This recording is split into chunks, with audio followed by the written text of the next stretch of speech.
מצטער אם אני פוגע בך, אני פשוט אומר לך את זה מהאהבה. די להוריד אנשים, די.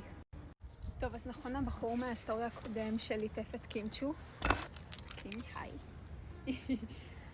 אז קיצר, הוא דיבר עם הבחור השני על מה בעצם אפשרי לעשות ומה לא אפשרי לעשות. והבחור השני ליטרלי עם כזה הרבה מוטיבציה והכי חמוד שיש, אומר לו לא, אני אמצא עבודה והכל יהיה בסדר. והוא מוריד לו, הוא אומר לו לא, אתה יותר מדי אופטימי, אתה מגזים, אתה זה, ממש יוצא עליו על זה שהוא אופטימי למצוא עבודה.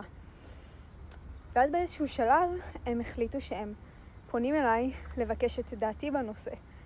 אז כמובן שאמרתי אותה as is, ואמרתי לו, תראה, נכון שזה לא פשוט למצוא היום עבודה בשוק העבודה, אבל מה אם תנסה דברים בצורה הזאת והזאת, וממש מצאתי את עצמי נותנת להם ייעוץ, אבל ממקום כזה חיובי ושונה ממה שהחבר שלו עשה, שתוך כדי הוא מוריד אותו ואשכרה אומר לו, אני מצטער אם אני פוגע בך, אני פשוט אומר לך את זה מהאהבה.